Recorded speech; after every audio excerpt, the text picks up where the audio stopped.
I got the text at 11:47 p.m. on a Tuesday. Dad, change of plans? If you want to be a part of the wedding, you can watch through the Instagram stories. LOL. 2 years of funding his $120,000 Aspen wedding, and my son just uninvited me via text message. My name is Richard. I'm 52 years old, senior partner at Meridian Financial Advisory in Denver. I've been managing portfolios worth north of $400 million for 15 years, and I've never seen an investment go south as fast as my relationship with my son Michael. The text came exactly 1 week before his wedding to Jessica. I stared at my phone for maybe 30 seconds, then typed back, "Sure, champ. Enjoy your big day." But inside, I was already running calculations. 2 years of payments, vendor contracts, financial guarantees, all structured through my business accounts for tax advantages, all revocable with proper notice. It wasn't always like this. Michael used to call me every Sunday, asking about work, sharing his engineering projects, talking about building something meaningful. That changed when he met Jessica 18 months ago. She came from what she called old Aspen money, which I quickly learned meant her family owned a small ski lodge that barely broke even and lived off her grandmother's trust fund. The first red flag was when Jessica's mother, Patricia, told me at their engagement party that Michael was lucky to marry up. I was standing right there holding a $300 bottle of wine I'd brought, wearing a suit that cost more than most people's monthly rent. But to Patricia, I was just another working professional who didn't understand real wealth. The second red flag was when Michael started using phrases like generational wealth and family legacy, concepts he'd never cared about before. He'd been a solid kid, studying mechanical engineering, talking about designing renewable energy systems. Suddenly, he was asking me about trust funds and inheritance strategies. The third red flag was when he stopped calling me Dad and started calling me Richard in front of Jessica's family. Professional distance, he called it, more sophisticated. I should have seen the pattern. It was exactly what happened with his mother. Sarah and I divorced 2 years ago after I discovered she'd been having an affair with her personal trainer, a 28-year-old who convinced her she deserved more excitement and financial freedom. The divorce papers cited irreconcilable differences, but the truth was simpler. She'd started seeing our comfortable life as boring and our financial security as limiting. She wanted immediate gratification, not long-term building. The parallel was obvious. Michael was choosing flash over substance, just like his mother had. And like his mother, he was underestimating what boring old dad actually knew about money and leverage. But I'd made him one promise throughout his childhood, especially after the divorce. Family is worth more than money, son. I'd said it when he worried about college costs, when he stressed about finding a job, when he asked if the divorce was about money. Family first, always. Apparently, Jessica's family had different priorities. The wedding planning had been a masterclass in financial manipulation. Jessica's mother would casually mention that real weddings in Aspen cost $200,000 minimum, then look disappointed when I explained that $120,000 was already generous. Jessica herself would send Michael articles about investment-grade weddings that would pay for themselves in social media opportunities and networking. I'd structured the payments carefully. Rather than writing personal checks, I'd set up vendor accounts through my business, guaranteeing payment but maintaining technical ownership of the contracts. Standard practice for high-value event planning. It protects both parties and provides tax advantages. Every month for 24 months, I'd transferred $5,000 to the wedding fund. Photographer, $8,000. Venue, $25,000. Catering, $35,000. Flowers, $12,000. Music, $15,000. Transportation, $8,000. Accommodations, $17,000. The numbers added up like a complex portfolio, each line item carefully documented. Michael never asked about the details. He just knew that Dad was handling it, while he focused on his career and his bride-to-be. He trusted that the money would be there, the way he'd always trusted that dinner would be on the table and tuition would be paid. 3 months before the wedding, I started noticing the subtle exclusions. Wedding planning meetings scheduled during my work hours, vendor consultations I wasn't invited to, conversations that stopped when I entered the room. When I asked Michael about it, he said Jessica's family preferred to handle the social aspects, while I handled the financial side. 2 months before the wedding, I wasn't included in the engagement photos. When I asked why, Michael said they wanted just the immediate family, meaning Jessica's parents and siblings. I'd been relegated to financial contributor status. 1 month before the wedding, I received the save the date card in the mail like any other guest. No special acknowledgement, no recognition of my role in making the event possible. Just Richard Hartwell and guest, in the same font as everyone else. The Tuesday night text was just the final move in a carefully orchestrated plan. They'd gotten what they needed from me, the money, and now they were discarding the source. Classic financial manipulation, the kind I'd seen in corporate boardrooms and family disputes for decades. But they'd made one crucial error. They'd assumed I was just a checkbook, not a strategist. I spent Wednesday morning on the phone with my attorney, David Morrison, who'd handled my divorce and understood family financial structures. The contracts are all business to business, I explained. I'm not a wedding guest, I'm a financial guarantor, and guarantors have rights. David laughed. Richard, you've been in finance too long. You structured this like a commercial deal, not a family event. Exactly. And commercial deals have commercial terms. Thursday morning, I started making calls. First to Marcus at Alpine Catering, who'd been handling corporate events for my firm for 8 years. Marcus, this is Richard Hartwell. I need to discuss the payment structure for the September 15th event. Oh, the big Aspen wedding. Beautiful event, Mr. Hartwell. Everything's on schedule. I'm sure it is, but I need to clarify something. The guarantee I provided was contingent on my attendance as father of the groom. If that changes, the payment structure changes. Silence for 10 seconds. Sir, are you saying you won't be attending? I'm saying the contract terms may need adjustment. I'll have my attorney send over the revised agreement. Friday morning, I called Rebecca at Aspen Floral Design. Same conversation, same result. The flowers were gorgeous, she assured me, but the payment guarantee was specifically tied to my role in the wedding. Friday afternoon, I called Thomas at Rocky Mountain Photography. He'd been excited about the job, a portfolio-building opportunity in Aspen's luxury market, but the contract was clear. Payment guaranteed by the father of the groom, contingent on standard family participation. Saturday morning, I called Jennifer at Elevation Music Services. The band was booked, the equipment was rented, but the financial guarantee depended on the groom's family honoring their commitments. By Sunday evening, I had legally notified all vendors that the original payment structure was under review. Not canceled, reviewed. In business, that's the difference between breaking a contract and enforcing its terms. Monday morning, my phone started ringing. The first call was from Alpine Catering. Mr. Hartwell, we've received your attorney's letter. The wedding is in 4 days. We need clarification on payment. I understand your concern, Marcus. The situation is evolving. I'll have updates for you soon. The second call was from Aspen Floral Design. Mr. Hartwell, we've already arranged the flowers. We need to know if you're guaranteeing payment. Rebecca, I appreciate your work. The contract terms are being reviewed by legal. I'll be in touch. The third call was from Rocky Mountain Photography. Mr. Hartwell, this is very unusual. We need payment confirmation before we can proceed. Thomas, I completely understand. Business is business. I'll have answers for you shortly. By Monday evening, I had 17 missed calls from vendors, 3 voicemails from Jessica's parents, and 42 text messages from Michael. All of them suddenly very interested in including me in the wedding planning process.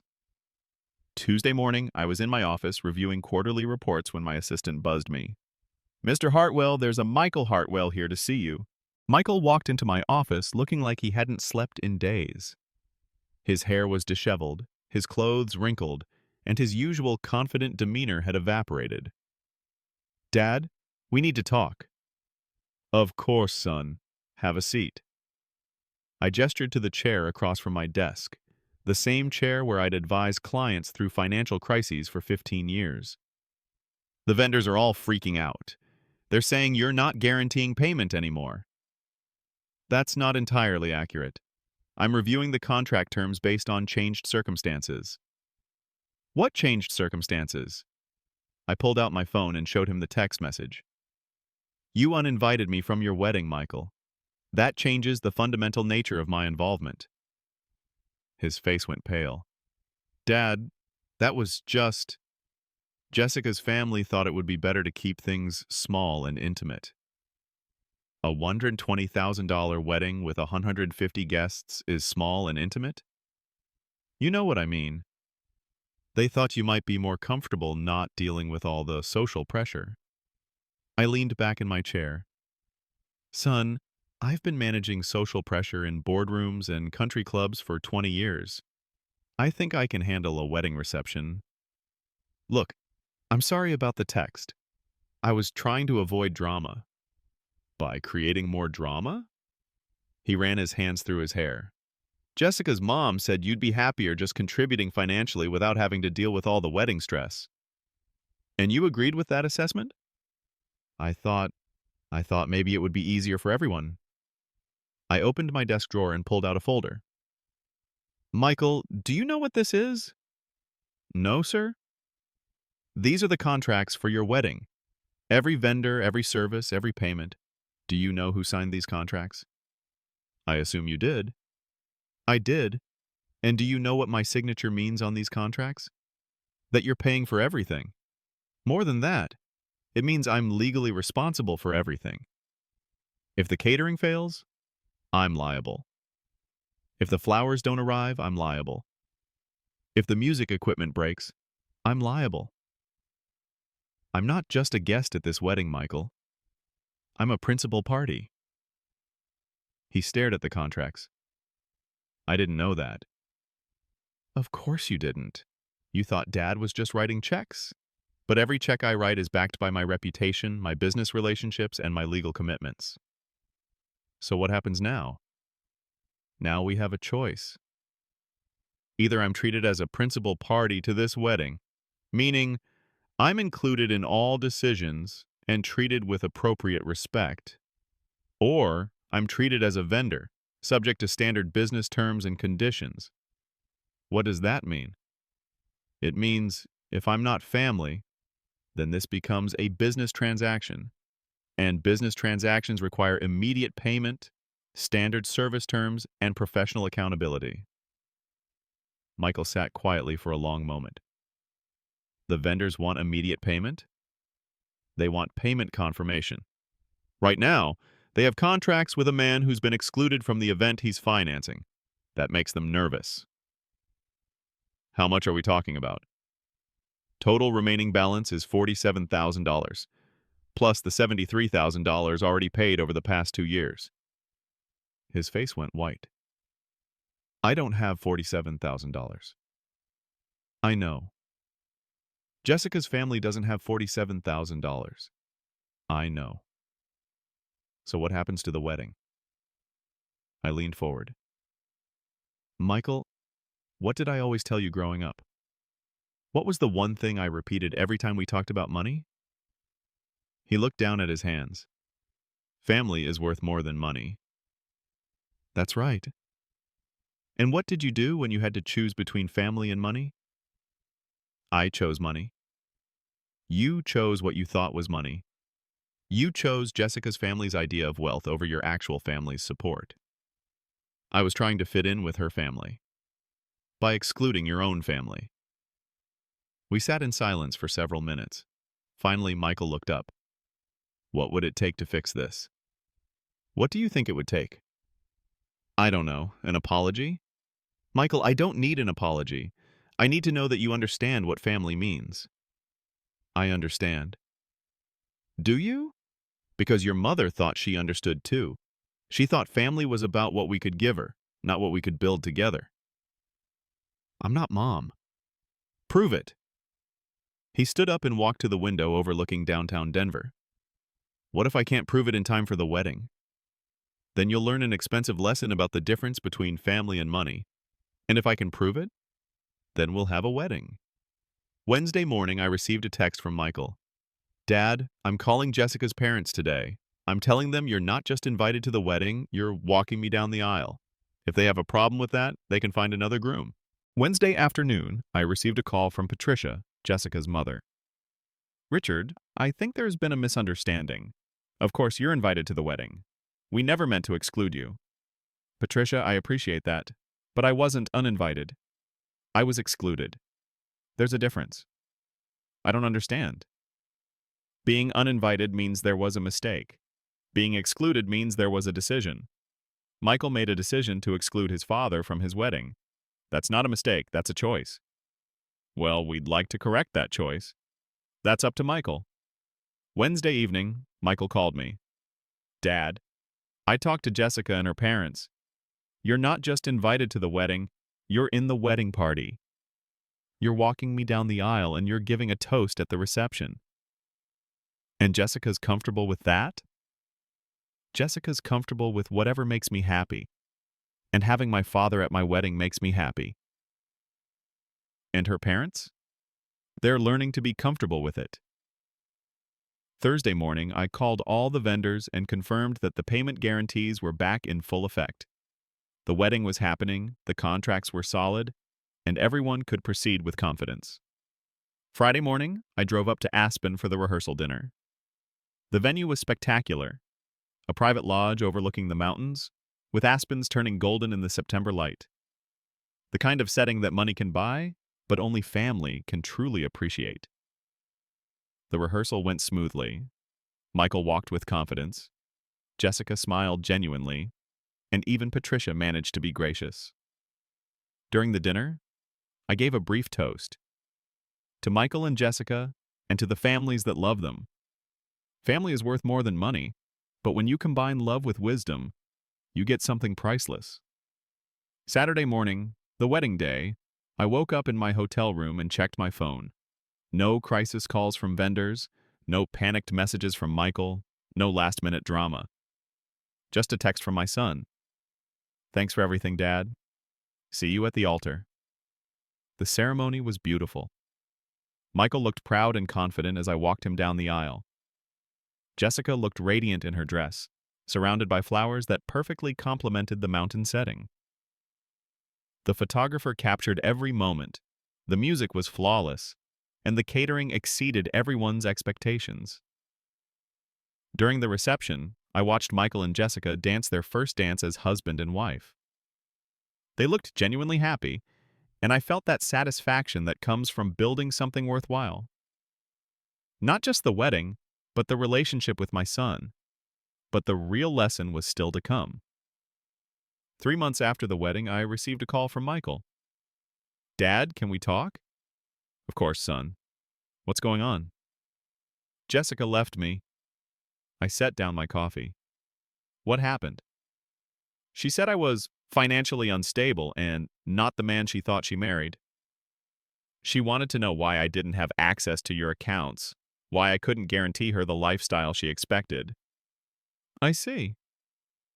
She said if I was really your son, I should have inherited wealth by now, not just wedding expenses. How do you feel about that? Honestly, relieved. I realized she married me because she thought I came with a trust fund. When she found out I actually have to work for a living, she lost interest. And her family? They're furious. They're saying I misrepresented my financial situation and that I trapped Jessica in a marriage with false expectations. What false expectations? That my dad would support us indefinitely. That marrying me meant marrying your money. I was quiet for a moment. Michael, what did I always tell you about money? Family is worth more than money. And what did you learn? That some people think family is just another word for money, and those people don't understand what family actually means. And what does family actually mean? It means showing up for each other. It means being there when things get difficult. It means choosing each other over everything else. That's right, son. Dad, I owe you an apology. Not just for the wedding invitation, but for the whole past 2 years. I got caught up in Jessica's family's idea of wealth and status, and I forgot that real wealth is having people who love you, no matter what. Michael, you don't owe me an apology. You owe yourself the wisdom to choose better next time. I will. And Dad? Yes? Thank you. For what? For showing me the difference between people who love me and people who love my money, even when it cost me a marriage. Son, a marriage that's based on money isn't worth having. You'll find someone who loves you for who you are, not what you can provide. I know. And when I do, I'm going to remember what you taught me. What's that?